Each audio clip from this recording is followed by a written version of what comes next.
Good evening and welcome to VETalk from Frontline Labs. We're very pleased tonight to have Larissa Zimmerman here. Larissa is an ex-Army veteran who created the unique basic budgeting process, also known as your money mistress. Depends where you hear of seen her. You may have even seen her book, How to Have Sizzling Sex and More Money. She's saved many businesses and organizations and individuals, apparently maybe even saved a couple of marriages. So without further ado, I'm going to hand over to Larissa, who's going to run us through her slideshow tonight. Thank you, Larissa. Thank you, Mark. So I'll just share my slide. Can you see that?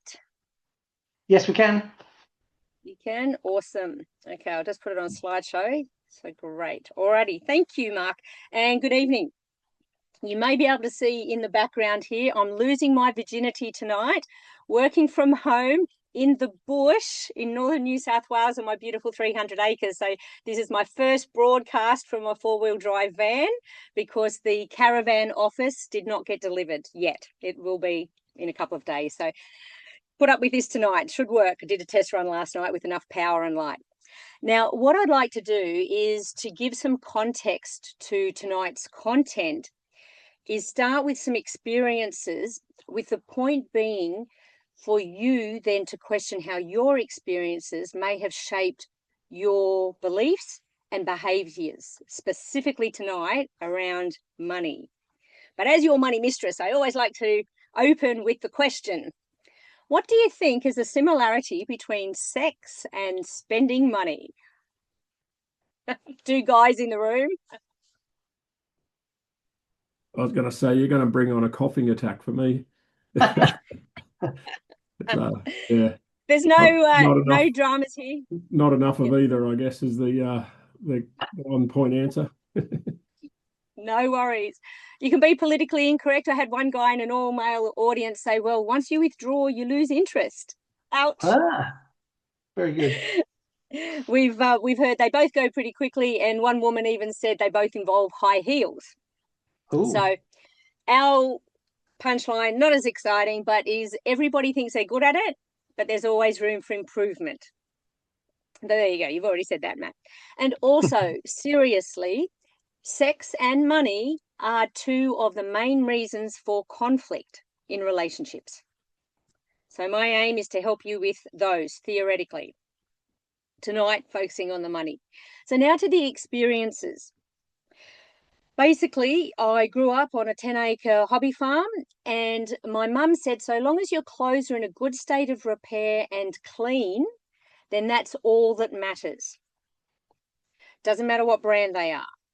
Now, my dad, who went through the Great Depression of the 1930s, doesn't remember having a piece of fruit or a pair of shoes in his childhood as he moved around with his foster families.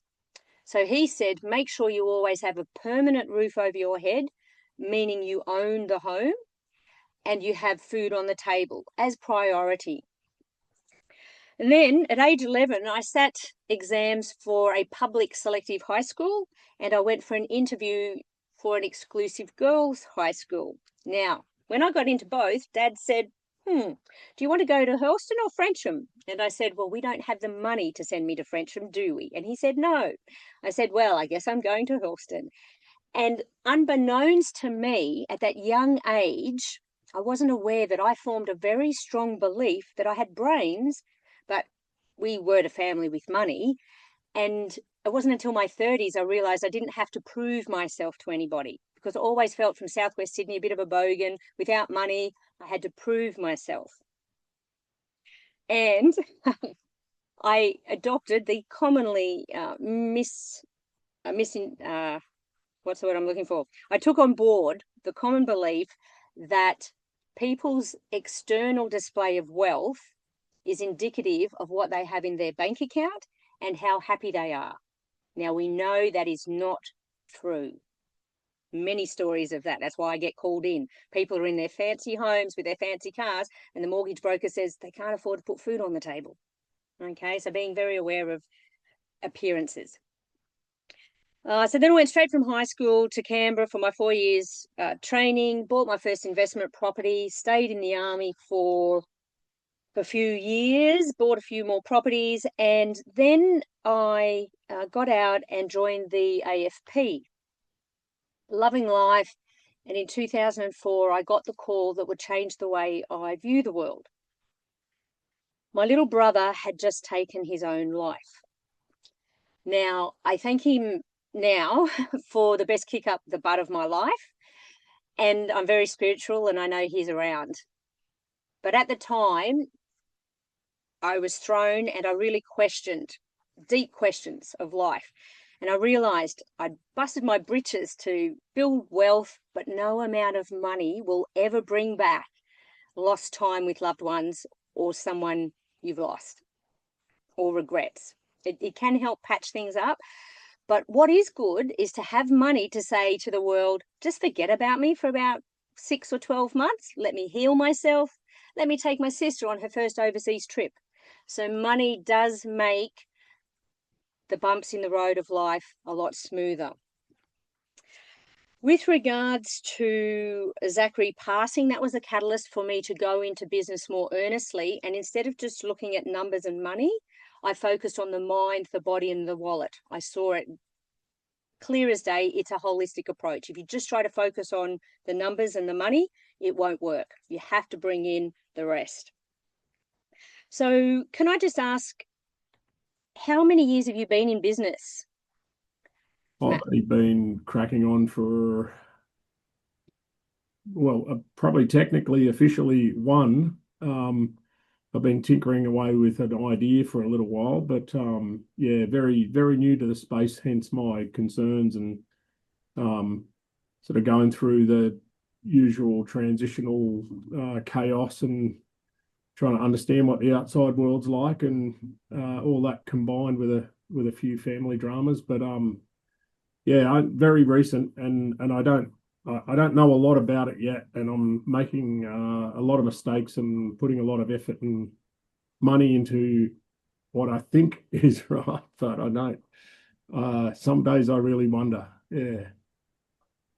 Thank you for sharing all of that, because just as you said, family dramas, and you've already heard one from my background, and the other one is that I actually had just bought my ex out of this property here in northern New South Wales, and then within 12 months started caring for parents in Sydney, aging and then dying parents. So I've only just come back here in the last few months. And my point for raising that, and I've written down a couple of points of what you just said, and we'll cover those, is that it highlights if you have good personal financial fitness, then you can make decisions based on your values, and then you can come back to your business later. So it's a cornerstone, having good personal financial fitness. With regards to being new, when I was getting out of the AFP, I actually read every book there was in, I think, the whole ACT library system, or maybe it was just Belconnen and Dixon, but I borrowed every book on business because I wasn't from a business background either. In fact, my dad hated people in business, which is why I struggled in the beginning. Again, you can see that connection. So the other point too is that if you have good financial fitness, you don't have to shut your business down and go to work for somebody else. And there were a couple after I started. I saw Wealthy Frog, Lifestyle Money Coach. I think there were a couple of others, but they're not there anymore. So the first thing is to make sure you're in the right business. The why is so important. If you aren't 110% committed and it's your passion, it's in your DNA, then you'll definitely meander around. And I know when I got out, I was a bit concerned. And that's why we'll get on to the basic budgeting process later, because when I got out, I had 8 part-time jobs and 3 negatively geared investment properties, and I didn't know how to manage my money. So I'll show you that just briefly. So tonight, we're just wave topping everything. I'm happy to come back and deep dive into something that might be important. So hopefully what I'm sharing tonight will help you have some balance in life, because there's no point in having a big fat bank account if the rest of your life is in tatters. And this is what we'll cover. I'll let you read that.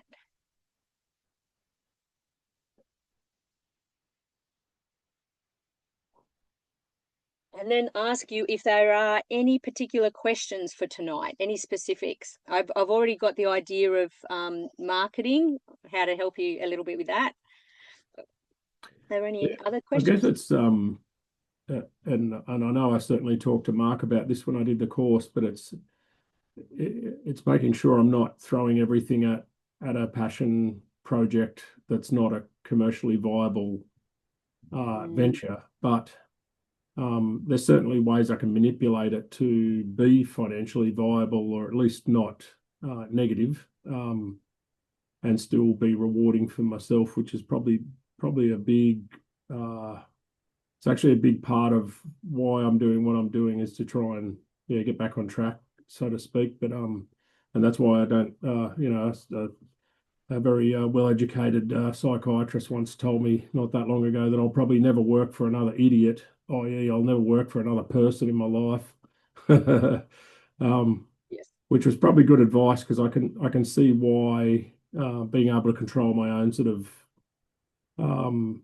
operating environment, if I call it that, is pretty important for me going forward, just so I'm not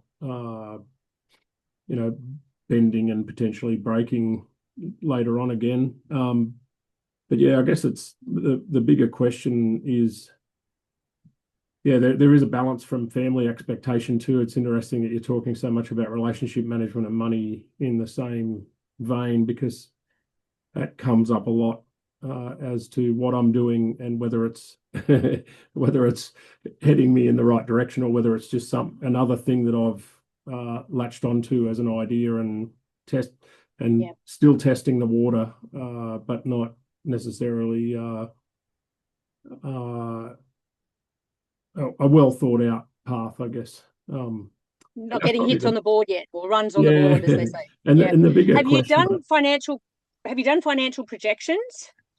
Yeah, look, I've done my own sort of mapping, I guess, of what I've got to put in versus potentially what I can get back out of it. But it's not working out how I thought, and I'm probably the biggest question in my mind, and the reason this one caught my attention tonight was, I guess I'm trying to understand where's that balance point of doing things for experience, or doing things to build your profile for virtually free or very little, or sometimes even at my own cost.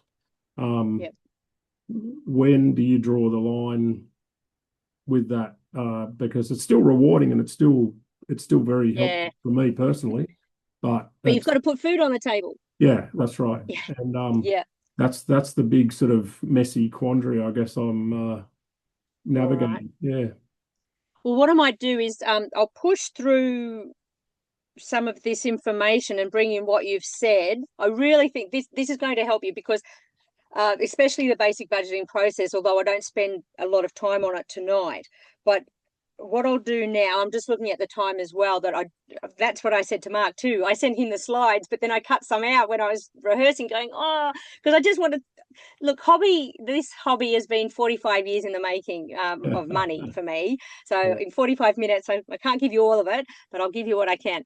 So I'd let you read that. Can you see that, Matt? And yeah, for sure. Mark, you can read it, yeah.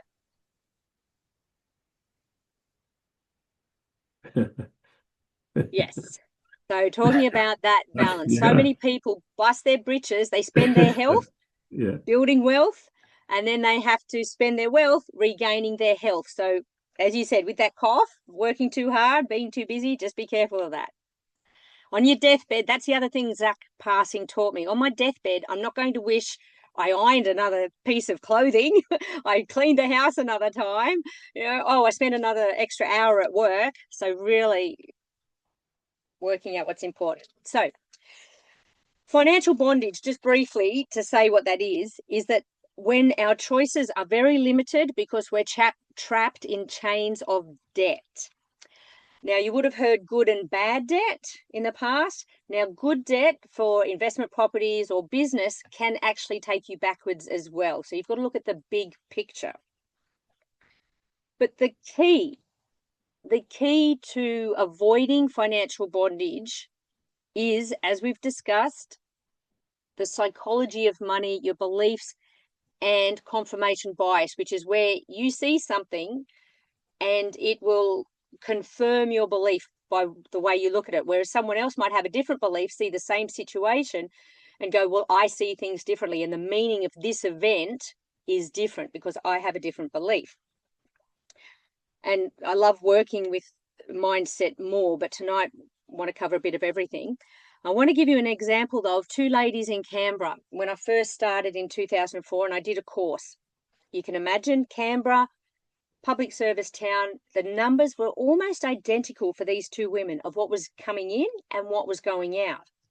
Now, at the beginning of the class, I asked them, what do you think your financial fitness is out of 10? And then at the end of the 6-week course, hopefully they've improved. Now, two women, it's all confidential. I walk around the classroom helping them with activities, but I could see these numbers. I went, oh my God, uncanny. One woman said a 3 was her level of financial fitness out of 10, and another said a 7.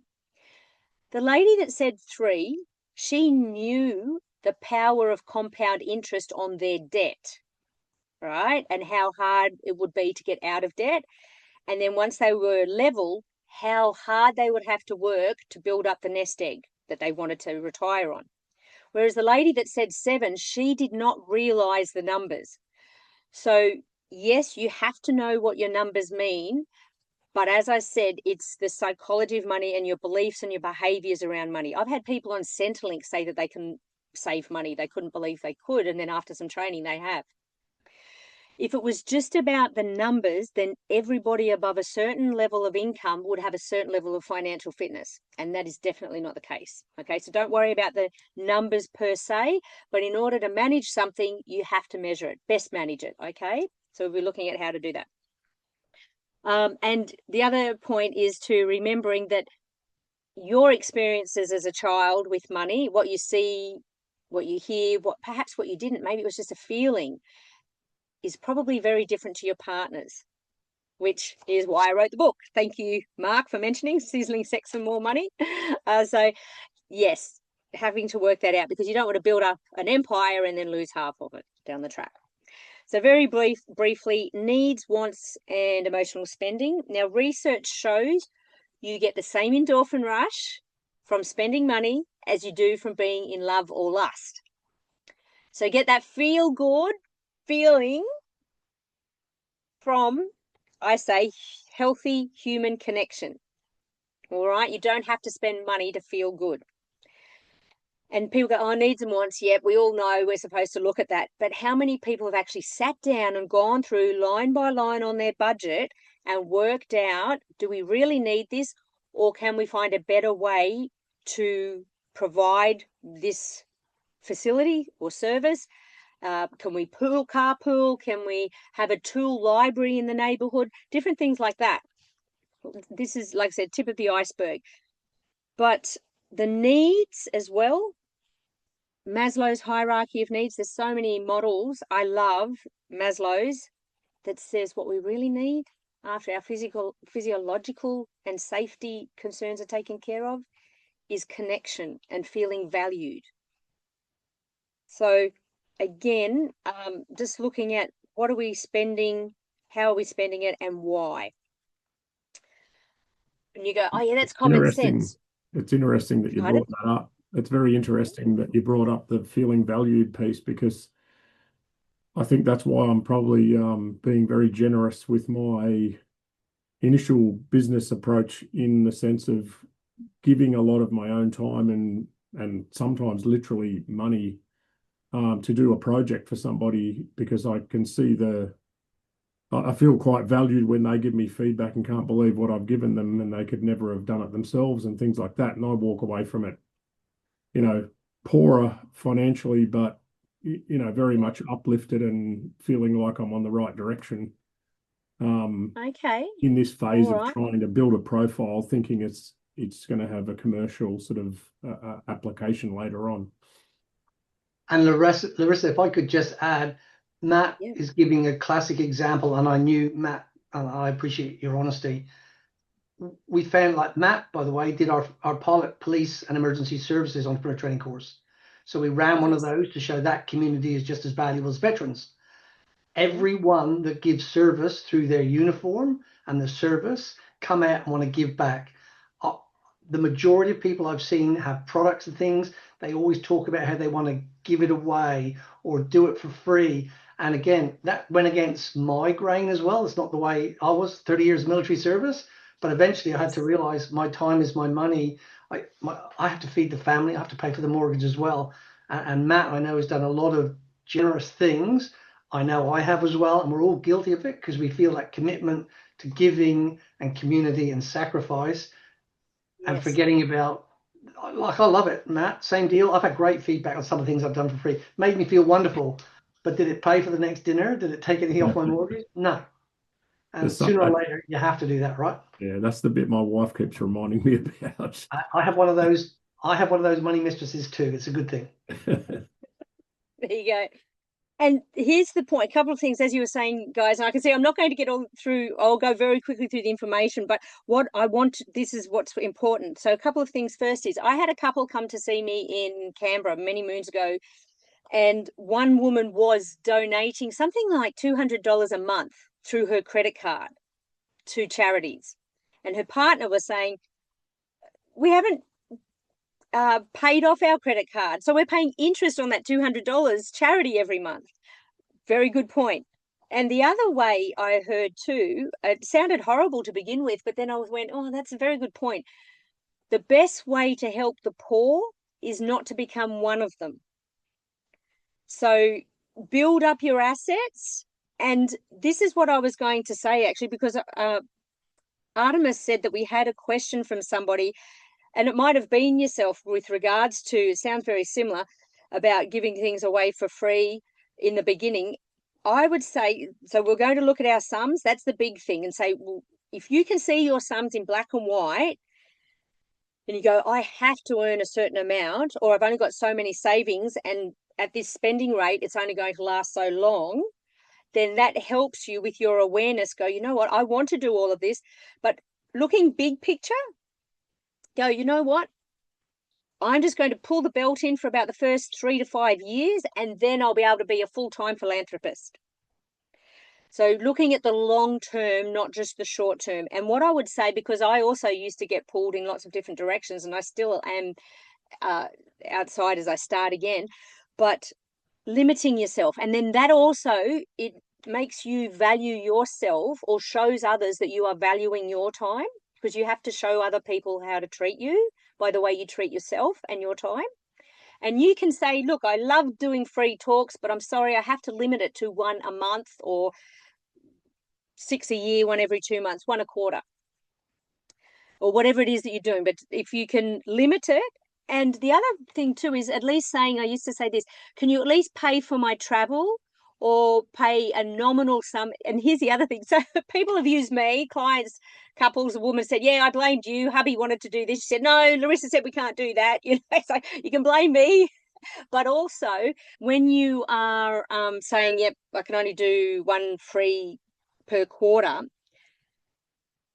a method or a term in investing in the share market, when you're playing the market, I've done a bit of everything, property, not everything, but I've dabbled in property and I've dabbled in different share strategies, is the stop loss. Have you heard of that? The stop loss? Right. Well, the stop loss is where you go, okay, this is my bottom line. This is where, if it goes below this, and a lot of people, again, the psychology go, oh, it'll dip below. I said I'm going to punch out of the market right here, but it dips below. And I think, oh, no, it'll come back up. It'll come back up. So you've got to stick to your guns and be strong. And what helps you be strong is doing the numbers and seeing where you have to pull out and go, no, that's it. No more free stuff for 12 months, perhaps. Okay. Rightio. So let's move on. Now, we'll get into this, the simple stuff. Do you have a system at all, either of you, for managing personal finances? You do? Yeah. Not one what that do doesn't you... go out the window every day. Oh. Yeah, no, No. officially, no, there's no sort of real structure. Like there's goodwill every time money comes in, and yeah, lots of emotion attached to every push of that button every other time. Yeah. Yep. Money in and money out. Emotion attached to both. Yes. What do you use, Mark? So we put together, my wife and I, a spreadsheet. So we do it by month, and obviously we own our place. We're very grateful for that. But obviously there's strata rates and all this kind of thing. So we plan those in, car registrations, insurance, phones, all that kind of stuff. I don't know if you know, Larissa, but we bought the local gym last year. So I Oh, finally decided to be a veteran-owned business. The one I went to for the last 3 years, run down. It was disgusting, to be brutally honest. And then it came up for sale, so I convinced my wife to come out of retirement. So she's technically the manager. It's the first time she's ever been in a gym. So obviously we're doing our BAS with that through. The first thing we got, as I told everyone on the course, so live your own messages, Mark. I got an accountant straight off the bat and a solicitor straight off the bat. So I'm working with them intensely. So they're showing, and again, money started to come back, membership started to build up. I've yet to pay myself or my wife a cent because it's building up to make sure the business succeed. But now is the time to start recouping that. So we know that this time is coming. But yet, all on spreadsheets by month, by quarter for the business, and the same for our house. Everything that we pay is all listed and captured. And even we threw in things like this recent, we had a week off, Matt. We just got back from the Cook Islands, lucky us. But we planned that way in advance. That was purchased last year because we want to make sure it's structured so we don't fall off a cliff at some stage. awesome. Awesome. Sounds like you sorted.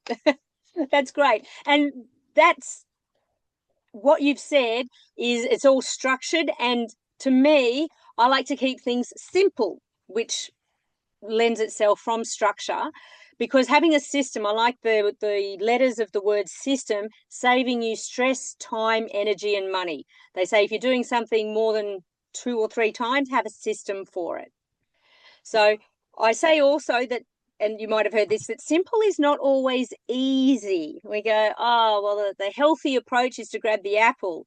Oh, that's simple, just grab an apple. But, no, we want to go for the coffee and the cake instead. So it's not always easy if you've had decades of a particular habit. And if you haven't had the habit of managing your money, then it's not necessarily easy to begin with. But what I want to share with you is this basic budgeting process. And the reason it started, as I mentioned, got out of the army, chopped the hair, bought the motorbike, got 8 part-time jobs at once and 3 negatively geared investment properties going out the door. And there weren't apps back then. This was about 2000, 2001, 2, around there. So I went, okay, as Mark just said, I'm going to start recording and I'm going to break down my annual expenses to a weekly amount.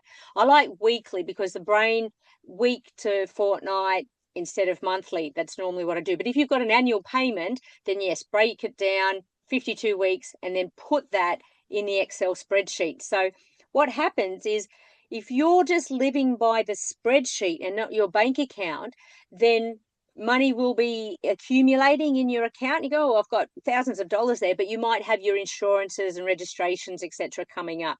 But the best thing is to live by what I say is the basic budgeting sheet, because you can fall off the wagon and then just draw a line in the sand and start again. And the oldest or the longest person is Julie, who was my first paying client in 2004. She's still using it, and 2 of her 3 children are now using it. So I'll just show you.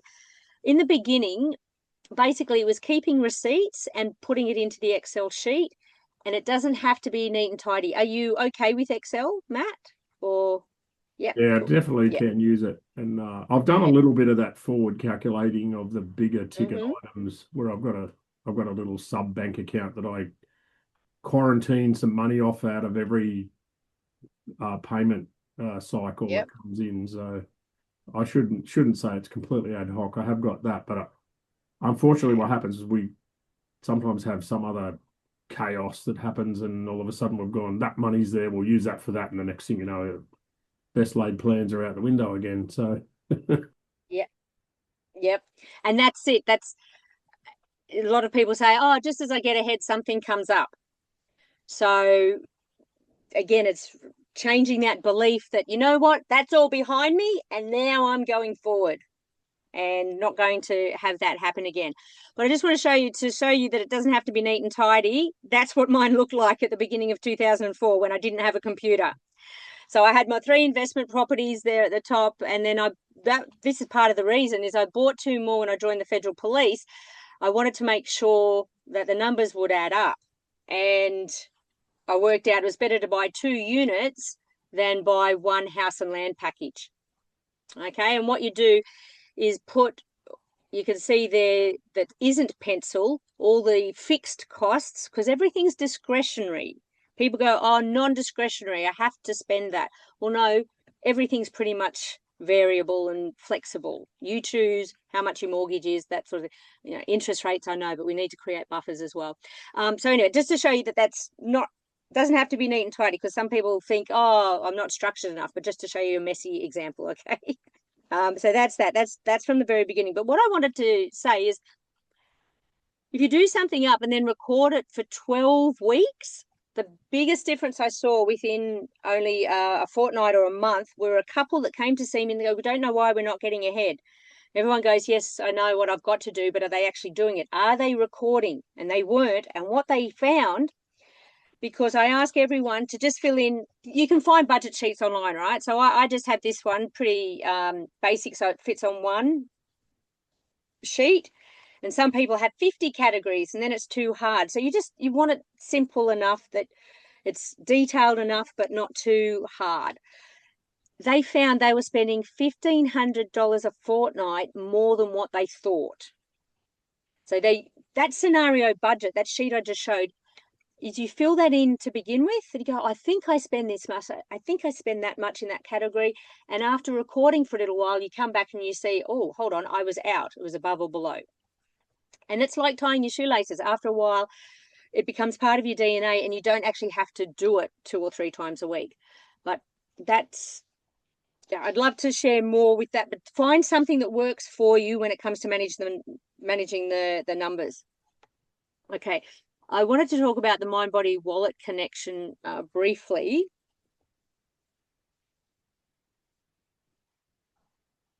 So we have one car for life. Imagine if your body was your one car for life. How would you treat it? And being politically incorrect, I'm not dressed up as the money mistress with the whip or anything or the handcuffs tonight, but what I say to people is, watch what you put in your holes. Okay? Watch what you put, not only in here, not only in here and in here, but what they've recently found is smelling 20 minutes a day of certain smells like peppermint or something like that will help stave off dementia as well. It's the oldest sense. So thinking about what did you put in your brain and body? As I say to the teenagers, they're not bins. Don't put crap in them, okay? So thinking about that, mind, body, and wallet together. Now, to retrain the brain, when we're talking about money and perhaps our partners or our children, adult children, I know a light's just gone off there, sorry, is that what we can do, I say I've OD'd on PD, overdosed on personal development. There's so many different strategies, but I'll share this one with you. You might have heard of affirmations. We go, I am a good money manager. And you say that 10 times a day. I am a good money manager, right? An affirmation. But the affirmation, because our brains are amazing, we'll find the answers to the questions we ask. An affirmation is the question. So you write down on the first 2/3 of a piece of paper. It might be, why do I love money? Why am I a great money manager? Why has my business got into the black? Why am I making a profit? Whatever the question is, write that down on the first 2/3 of the piece of paper. And then on the last third, write the answer that comes first. And it might be, oh, bullshit, no, you're useless, stupid question, blah, blah. But write it 20 times, that question. And by the time you get to the bottom, and you don't just do it once, like going to the gym, but you write it. And by the end of writing it 20 times, why has my business turned a profit? Because my heart's in the right spot, because the world needs this, because I'm doing a ripple effect through society. Answers will come to you the more you dig through that question. Does that make sense? Yeah. It's like the old days where Johnny had to write on the board, I must not dip Mary's ponytail into the ink. So he's thinking it, he's writing it, he's getting that neuro association through the body, and he's seeing it. So that's one way of doing it. The other way is replace naughty numbers with naughty nights. So what I say with the basic budgeting process, or however you're going to manage your money, is choose a time of the week that you're definitely going to do it. Might be Money Mondays, Wealth Wednesdays, or Finance Fridays, as one lady said. She goes, yeah, we've said Finance Fridays. There's football, finance, and if he's lucky, there's another F there. So anyway, whatever works for you. There's got to be a reward, okay? But one couple once, they came along and they said, oh, yeah, we did our homework and it was terrible. I said, why? What happened? They said, we sent the children away Saturday night. We were going to do the budget and go out. And we did our budget and realised we had no money to go out. I went, oh, okay. So did you get the wedding album out? Did you turn all the lights off and play Find Your Partner in the Dark? Did you put the candlelight dinner on, massage each other, have a bubble bath? Or no, we just moped around. So, you don't have to spend money to have a great time. So thinking about that. All right. So a couple of other points here. I'm racing through this because there are a couple of other things too, as you've mentioned, I'd like to share with you. So money. You said at the beginning, not good at either, but can you at least see that you could be a good money manager? Yeah, I can see it's funny because I've always been good at maths and love structures but I'm for some reason when I put a money context to it, I'm loose. Yep.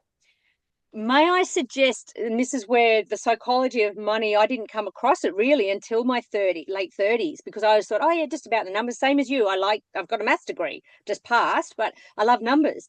And I thought, well, yeah, everyone should just be happy with numbers and money, but it's definitely the mindset. So I'll give you an example. I almost went out of business in the beginning. I bought all these investment properties, worked out, yep, going into business to help others after brother passed away.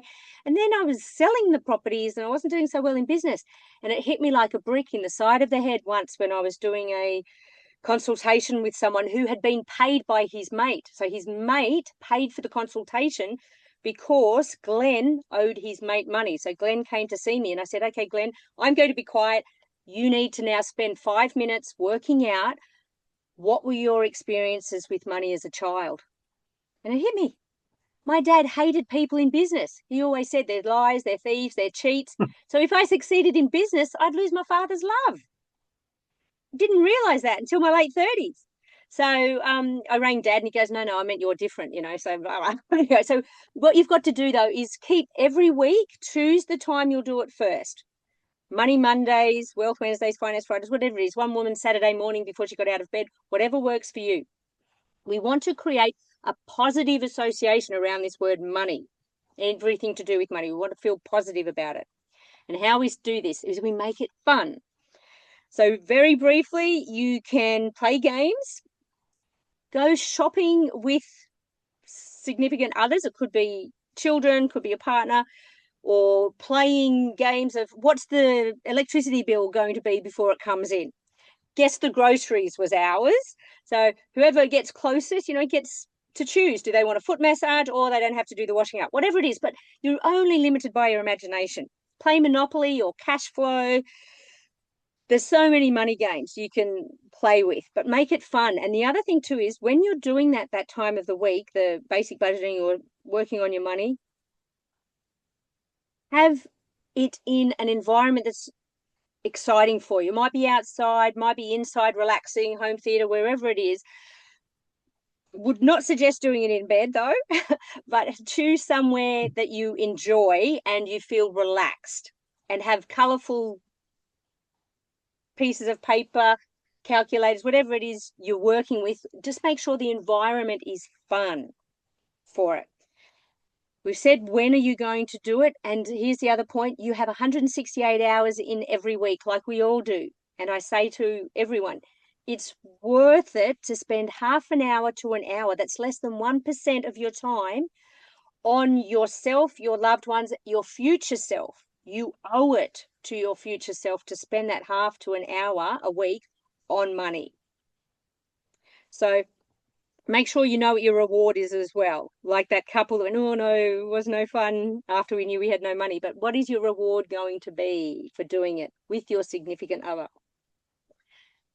Value and befriend money, because money doesn't care who looks after it. It will just hang around whoever values it. Think about your friends. You're interested in what they do on the weekend. They're interested in you. You play together sometimes, you work together, whatever it is, but you have friends because you have similar interests. You're interested in them. Be interested in money. And yeah, there's lots of exercises there, which I won't go into now, but I'd love to do another one, Mark, if that's okay. Deep dive into, if you're happy with this one. Like I said, I'm just wave topping here. Okay. So value and befriend it. Yeah. Alrighty. Let's move on. So just like brushing teeth when we're children, cute little toothbrush, little toothpaste, brusher. We learn to brush our teeth to stave off dental problems. So tiny little habits. Don't worry if the first time you sit down to do your finances, you're sitting there going, oh, I really don't want to do this. But sit there for half an hour doing nothing. At least you've allocated the time and the space. Just get into that habit little by little. Alrighty. Communication. Now, in my book, there's a whole chapter on communication. The big point here is that lack of communication, whether it's verbal or non-verbal, is a lack of connection.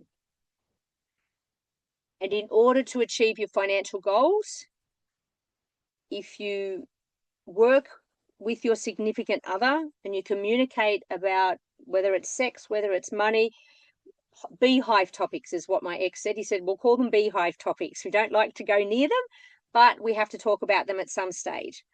So again, what's the reward? And don't ambush people. Maybe have something on the fridge, a note, paper and pen, and say, I'd like to talk about this. And on our date night with money, we might spend 10 minutes talking about, oh, you're spending too much here, or, we need to work out how we're going to pull in the bills. You can live off grid, on grid, by the way. So before I was out here in the bush with no power, I practiced in town. You can do it. What have we got? All right. So most important relationship is with yourself. How do you talk to yourself? We're always our own worst critic, but please, positive uplifting, morning mantras, and I top and tail every day with a couple of jokes. I read out of a joke book. Laughter is really going to help. Humor helps with communication as well. So significant others, I've got there, as we've mentioned, your partner and staff. Now, this is what annoys me, really annoys me, is that the number one reason for fraud is poor personal money management. So Mark, if you've got staff at the gym, just being aware of that. But all the prevention strategies, they don't talk about employee financial education. They talk about multiple signatories, external auditors, etc. But thinking about that as you grow, Matt, and grow your business and get employers. So I'll just throw that in there because I didn't know who we'd have. All right. Conflict resolution. Again, so many ways around this, but I will stick with the compromise spectrum. So I dated a guy once who had to have a few drinks every night. Don't like that, but from his background, I could understand it. And I came up with a compromise spectrum. So if you're looking at your spending habits, when you go through the budget with your significant other and you go, oh, what about this category? Oh, we're spending a bit more here. How do we work with that? Compromising. You don't have to cut things off straight away. You go, okay, well, let's see if we can reduce this to 2 times a week or what have you. So just compromising and a compromise spectrum, looking at what's the ultimate, where are you now, and a couple of pegs along the way to get to your ultimate. Does that help? Make sense? Yeah. It makes a lot of sense too with I'm putting my kids in the mix here because I think one of the things that we've done is sort of set ourselves up for failure a little bit in regards to their finance habits, I guess, because I didn't have a lot as a kid, and I think given that I could give them a lot more than I ever had, I've done that very freely and openly without question for a very long time. And now that things have changed, I've got to try and I suppose educate them in the fact that the finances are very different these days compared to what they were a few years ago. So I'm trying to do a bit of conflict resolution with them, trying to get them on board with the adjusted financial situation. How old are they? They're 17 and 19 now, both still at school, but and at home obviously. But yeah, I mean, there's a lot of expectations even post school what our involvement with them will be, given what we've done for them to date. I guess it'd be a natural expectation for them to just assume that there's a whole bunch of cash going their way with whatever they decide to do after school. But that probably was part of my plan a fair few years ago when things were plain sailing and full-time employment. But that's not the case now. So yeah, I've gotta make sure I'm not eating 2-minute noodles when I'm 65. Look, that's it. And they're at that great age now. So my niece and nephew, exactly the same, 17 and 19, and their dad, my sister's ex-husband's just bought them a car each, secondhand car, but he's buying their love, right? And what you've got to be careful of, as you just said, creating a rod for your own back. So what I would 100%, again, don't ambush them, but say, you know what, things have changed, and have those conversations. Maybe a family meeting. There's a great book. I've actually just ordered it online because I found an old copy of it. The 7 Habits of Highly Effective Families. And I've read so much. I watch TV when I'm too old to move. But making sure that you had those conversations. They're young adults, and I teach children as young as 4 that money is my friend. And with children or teenagers and youth, I see so many parents doing that. My dad did that as well because he went through the Great Depression, so he just wanted to throw money as well. But it doesn't help. So what you can do, this is where this recording will come in, right? It's absolutely brilliant. If you stick it on the fridge, and you can have a sheet for each person or a sheet for the family, and this is what a lot of how do I say this? Smart sounds horrible, but what the smart person does at the beginning, the fool does at the end, they've said. So I've read a lot about other people, how they approach it. And what you can do is look at how much. So as an example, if you're spending $400, let's just say, to keep the numbers simple, $400 a month on your children alone for their clothing, presents, they're going to birthday parties, whatever it is. And you say, all right, so if I'm spending that on you now, how about next month you manage and give them half of it perhaps, and you can draw 2 circles into secting circles and go, these are all your responsibilities now, these are ours, and in the middle, well, we're not sure yet, we'll work it out. And that will help set them up for good set. And always come from a place of love, because love is the answer for everything, and they know that you're doing it for their greater benefit. So I hope they I get. definitely suggest that. Oh, I'd love to. Yeah, I definitely want to do another one, Mark. Sorry. If I can. I'm just looking at the time now. So yes, that's a big one. I see that. And my sister and I have very different money personalities because of our different experiences. She's 4.5 years younger than me. And yeah, Mum had left home by the time she had got into her teenage years. So let's have a quick squiz. Credit cards, just being aware with credit cards.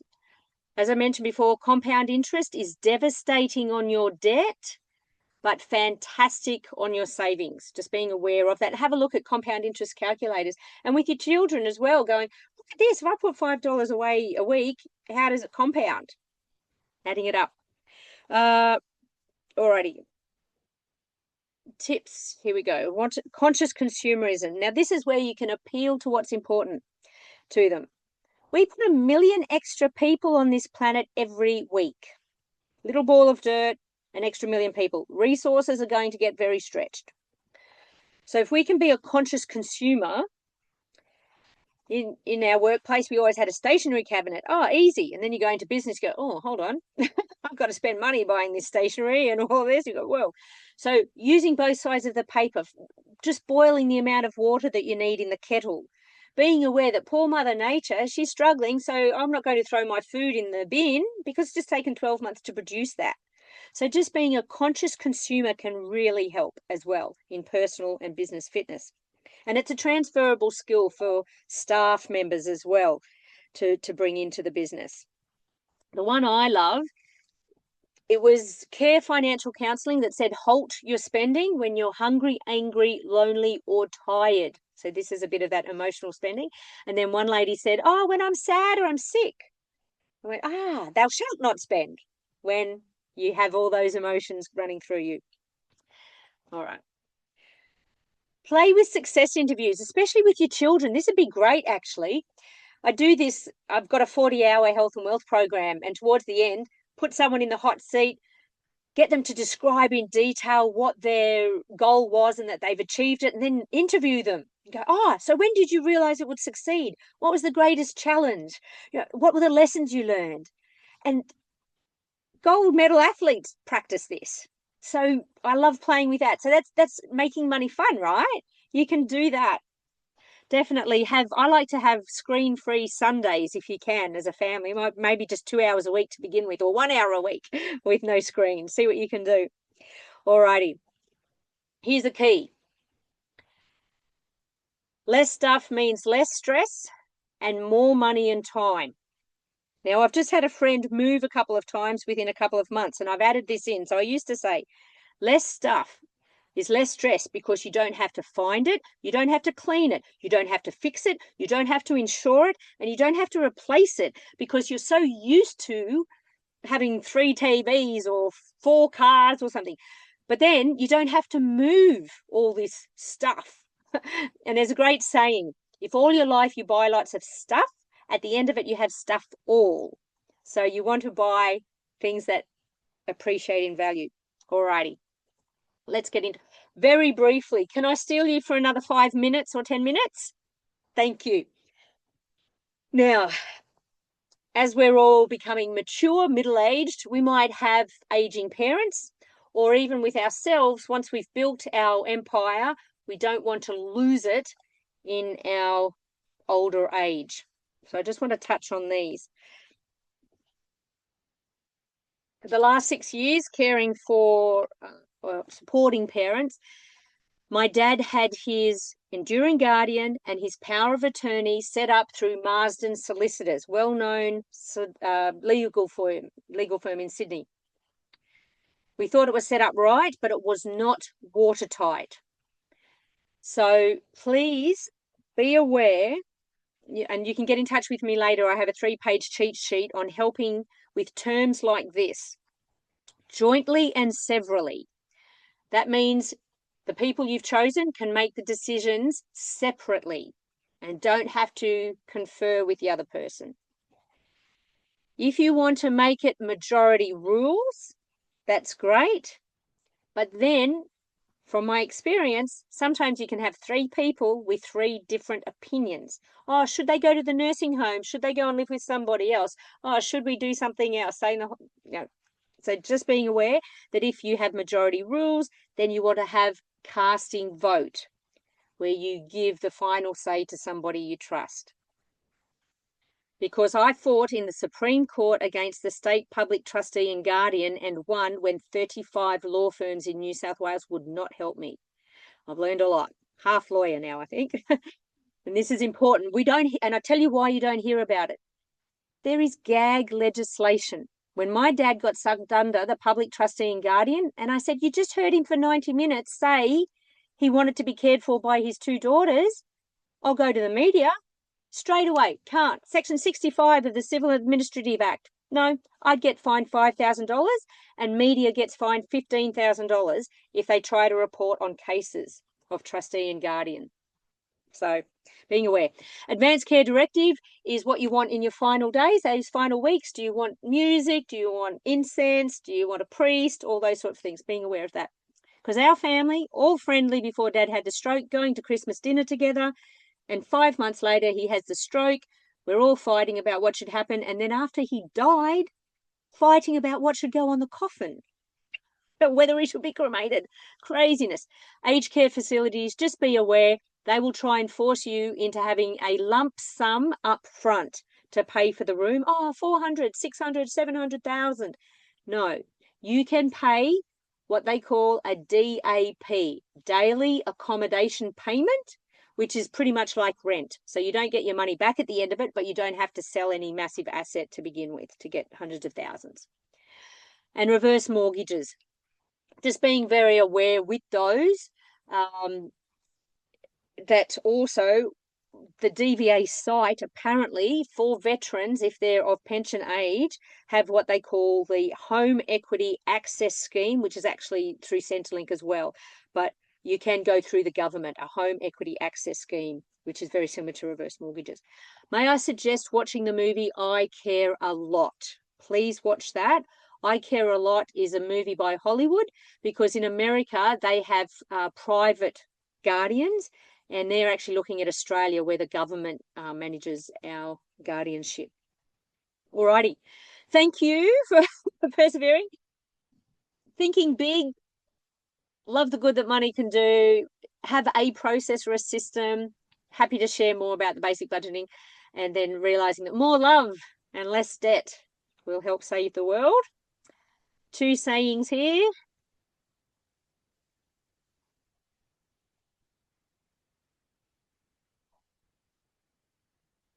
The one above at the top, I love. I heard it many years ago and it helped me, is our brains are amazing, as I said. And if you ask, why does this always happen to me? Or why am I always blah, blah? Your brain will go, oh, because of this, because of that. So change the question. What's the lesson I need to learn so it never happens again? What's the positive to this? Changing your questions definitely changes the answer. So I'll leave you with those and ask any questions. I've probably just from a structural point of view, money wise, tools, apps, things like that, you could suggest to try and get on top of the tracking or ongoing sort of management, I guess, of the sort of daily grind. I'm not talking about sort of business assets or anything, but probably just more. And I know this is focused at business management, so it's probably maybe more aptly in that arena too, which obviously could be adapted. But do you have any recommendations for platforms, apps, tools, things like that that can help? I'm really sorry. I don't use apps because I'm a little bit not against, but I'm not relying on technology. We've been cyber hacked, and actually that's what I'm saying. My Money Mistress, the website there is, when you go on there, it's not actually up to scratch because I'm still getting it done. But I practice what I preach. Okay, so the basic budgeting process. This is why I recommend it. It's usually a 1 hour long presentation just for basic budgeting. So I'm sorry I don't have any particular apps that I recommend. I've heard different people say different things. There's Quick and Light, and for personal. For business, I use Xero. But for personal, I have this, the blank running sheet I keep in the front of my diary. And if I have forgotten to get a receipt, or I pay something online and haven't got a receipt, I'll just pencil something in on that piece of paper. And as I said in the beginning, 2 to 3 times a week, I might look at my Excel spreadsheet. You know what I'll do? I will send you the basic budgeting, if that's all right, through you, Mark. I'll send it to Artemis. I'm going to do it because I haven't had a chance tonight to go into detail. But this basic budgeting spreadsheet, as I said, I started it in 2002. I started teaching other people, and then 2004 was when Julie was my first paying client for it, and she's still using it with the children. It's an Excel spreadsheet, and that's what I was saying. The advantage is you can fall off the wagon. Like with apps, you've got to usually reconcile and then look at, oh, what's this bank transaction and how do I reconcile that? I'm not a fan of that. So I just always get in the habit of asking for a receipt, and I might sit down, to be honest, now I might sit down once a month and do my receipts. But in the beginning, I was doing it 2 to 3 times a week. So that's just what I use, is the Excel spreadsheet. Yeah. Sorry about that. I was just going to say a thought, Larissa, just on to Matt's point. This is probably going to show my age demographics here, but I've been a slow adapter of AI. To be honest, I've been scared of it, not liking it. ChatGPT, Copilot, I've used it a few times now. It's done some amazing things for me, which has blown me away when I've asked it to do things like help me with the gym, come up with a gym etiquette program where I want this, and this, and all that kind of stuff. But I'm hugely cautious. If I'm going to ask it to do anything that's legal or financial, I start to get nervous because money and calculations and that kind of stuff and law, and I have heard stories where paralegals have used it to write a paper and put it in and it's legally been incorrect. So have you thought, is there anything in the AI space that might be helpful? Good point. On the same as you, Mark. I was gobsmacked by how it helped us write an ad to sell my dad's place. And in fact, it even came back when I went back to it, I said, you left this part out, and I specifically asked you to put this part in, and said, oh, I'm so sorry, you're right, won't happen again. So it was kind of good. But I agree with you. And when it comes to law, yeah, the judge is God. Even when you read the legislation and you say, oh, Your Honour, it's there in black and white, they can choose not to admit the evidence anyway, if they can. So I agree with that. But with finances, I have not used AI. I've used it for a business plan. So I don't know if you've tried that, Matt, because that was, I was gobsmacked. I said, those give things, me I a think business those things plan. are good. Yeah. I Yeah, haven't so I probably should have a bit of a tinker with it, but probably the app stuff was just jumping to mind. Not necessarily business focused, but trying to get the kids and the younger generation, I guess, on board. If it's not on the phone, they're not interested. So I guess I could set up a shared note or something to track their. Wait, another movie. Watch two movies. Transcendence with Johnny Depp. That will help them realize that technology may not always be there for them. It's a great movie, Transcendence. But at the opening scene, they're using a keyboard to prop open the door of the local corner shop, which, it's all back to normal, where we'd go down to the shop and pay over the counter. So because technology's gone out the window. And the other, I know it's hard. The other day there was a 5-year-old in Aldi, and the father, it looked like single father, I don't know, but I want bluey yogurt. And I went, oh, it's scary, isn't it? He goes, it is really scary nowadays with the marketing. So play the game, right? You go, all right, we're a strong family. This is where we want to be. We play the success interviews. Just or if you're watching a movie, then try and bring that into your life and go, oh, gee, look at that. Hopefully that never happens to us. How can we avoid that? And become a strong unit together and work out, where do you want to be in 3 or 5 years' time as a family? And sorry, I know I'm biased, but I would definitely say, starting with the budget sheet, this scenario budget, and then looking at future options. You go, oh, okay, Johnny, you want to move out? I've done this with teenagers before. Oh, I'm going to have 2 cars, and I'm going to have 3 kids, and I'm going to live in my nice new home. Okay, what's the budget for that? And they go, holy shit, Mum and Dad are actually providing a lot for us, aren't they? Yes. So again, maybe if you would you be able to get family time for half an hour a week?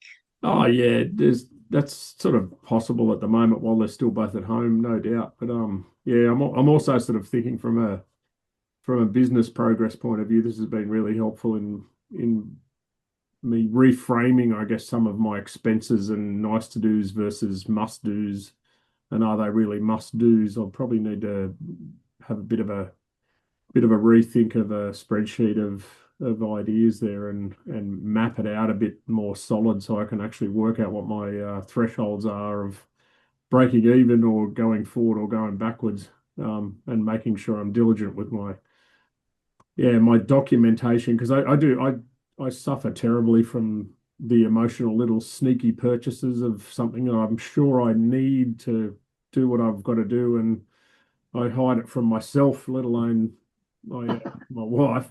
And I sort of anyway, it's it'll probably Fidelity. it'll probably get me a bit more honest to the numbers anyway. Well, that's what I meant, financial infidelity. I've heard that before many times. The wife goes, oh, he doesn't know, I put in the back of the cupboard, so just being aware of that, because it's, as my dad used to say, thin edge of the wedge. You want to make sure you're honest with yourself. Makes it easier to be honest with others as well. And two things there I was thinking as well. I don't know if your business would fall, any business I'm sure can fall into BNI. That really helped me in the beginning. Have you heard of Business Network International? Yeah, actually, someone brought that up semi recently and suggested that it'd be a good sort of connection point. I haven't done it yet, but that's twice that's come up now, in the last little while, so I probably should look into it. Whereabouts are you, Matt? I'm in Newcastle, so yeah, not too far out of Newcastle. Cool. Definitely have a look at that. And when I send you through the Excel spreadsheet, it'll have a cheat sheet of how to go through it, and also for future options. That's the exciting part. You sit down and you go, oh, look at this, and create one for personal, create one for business, and go, oh, okay. As Mark said, they planned ahead to go to the Cook Islands. You can put that in and you can see that your bottom line is still positive. So your future options might be, all right, maybe you go back and get a part-time job, just working, let's say, 5 or 6 hours a week to help as you transition into your business full-time, perhaps. And that always helps as well, I think, anyway. That's something I've actually seriously thought of recently to try and yeah, augment the direction I'm trying to go in while keeping it financially viable. But it was actually good because after I did the course with Mark, I had my eyes and heart set on some new equipment, and I actually talked myself out of it. Got something a lot cheaper and probably a lot more responsible. Because I really did rethink it and thought, hang on a minute, if this is actually a serious business decision, that's not what I should be buying. It should be this. And I'm slowly getting the sort of, I suppose, the redirection. But yeah, this has been helpful. Yeah. Yeah. Oh, good. Can I ask you to ask your partner to come on board with you and work out where you guys want to be together in a couple of years, both business and personal? And I actually, at Sydney Fringe last year, I did lost my virginity at Fringe Festival. So excited with Escape Financial Bondage as Your Money Mistress with the whip. And then I did a PG version called Dance Your Way Out of Debt. And I had two sisters that came along, and it was purely around the psychology, that Dance Your Way Out of Debt. Didn't do too much on numbers at all. And at the end of it, they gave me a testimonial that they realized, because they were living together, one of them was shocking online, all hours of the night, spending online, terrible. So we went, right, okay, you need to get your fix and feel good. What's that? This turned up in the mail today. It was something I ordered late one night last week, and in an Amazon package, I got in trouble again. So ask your wife if you're the spender, whoever it is, and if she might have advice as well. But you go, honey, every time I feel like spending, I'm going to come and see you first, or I'll text you if she's not there. Or I once had a client, ring me and go, Zed, I'm in the Cabbage Patch shop in Canberra. Can you walk me out of it? Because she didn't want to buy. I said, okay, I won't say a name, but yep. Stay with me. You can just have a quick look around, keep me on the phone, and go, yep, you don't need this. And I walked her out of the shop because she didn't want to spend. So maybe do that with your partner. Get your partner to give you a big hug and a kiss, or a neck rub or something, instead of spending money. How's that? Good advice. All right. I better finish up. Hey, thanks, Mark.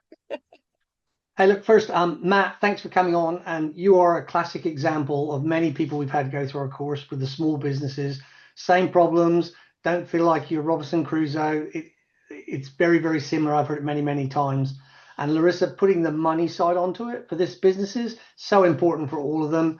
You've touched on a great number of things. So if anyone's watching this recording tonight, obviously there's a bunch of websites there to reach out and connect directly with Larissa. But Mark senses there might be an opportunity for a round two. So if you're watching this and you've got specific questions and you prefer to do it in this kind of format, send your questions to us, hello@frontlinelabs.org.au. We will put them together and we will go back to Larissa, and she can give us some time. Maybe in a month or so's time, we'll run another one of these sessions. But in closing, Larissa, thank you so much for your time. Thank you to the Money Mistress. I hope everything stays all right on top of the hill and you find your way back down to where you need to go to next. And again, yeah, honestly, thank you so much for your time, Larissa. We really appreciate it. And safe travels back down the hill. I will. I've got my whip to help me. Thank you. Good stuff. Have a good one, guys. Thank you. Thank you. All right. Good night and goodbye.